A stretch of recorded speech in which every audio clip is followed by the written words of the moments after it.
ಕನ್ನಡ ನಾಡು, ಇದು ಕನ್ನಡಿಗರ ನಾಡಿ ಮಿಡಿತ.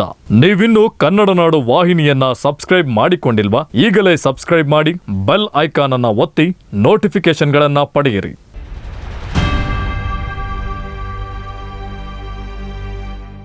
ಬಿಹಾರದ ರಾಜ್ಗಿರ್ನಲ್ಲಿ ನಳಂದ ವಿಶ್ವವಿದ್ಯಾಲಯದ ಹೊಸ ಕ್ಯಾಂಪಸ್ ಅನ್ನು ಪ್ರಧಾನಿ ನರೇಂದ್ರ ಮೋದಿ ಅವರು ಉದ್ಘಾಟಿಸಿದರಲ್ಲದೆ, ಉದ್ಘಾಟನೆಗೂ ಮುನ್ನ ನಳಂದದ ಅವಶೇಷಗಳ ಪ್ರದೇಶಗಳಿಗೆ ಭೇಟಿ ನೀಡಿ ಮಾಹಿತಿ ಪಡೆದರು.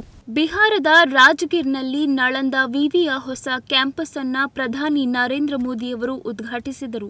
ಈ ಸಂದರ್ಭದಲ್ಲಿ ಬಿಹಾರ ರಾಜ್ಯಪಾಲ ರಾಜೇಂದ್ರ ವಿ ಅರ್ಲೇಕರ್, ಮುಖ್ಯಮಂತ್ರಿ ನಿತೀಶ್ ಕುಮಾರ್ ಮತ್ತು ವಿದೇಶಾಂಗ ವ್ಯವಹಾರಗಳ ಇಲಾಖೆ ಸಚಿವ ಎಸ್ ಜಯಶಂಕರ್ ಉಪಸ್ಥಿತರಿದ್ದರು. ಉದ್ಘಾಟನೆಗೂ ಮುನ್ನ ಪ್ರಧಾನಿ ನರೇಂದ್ರ ಮೋದಿ ಅವರು ಯುನೆಸ್ಕೋ ವಿಶ್ವ ಪಾರಂಪರ್ಯ ತಾಣವಾದ ಪ್ರಾಚೀನ ನಳಂದ ಅವಶೇಷ ಪ್ರದೇಶಗಳಿಗೆ ಭೇಟಿ ನೀಡಿದರು.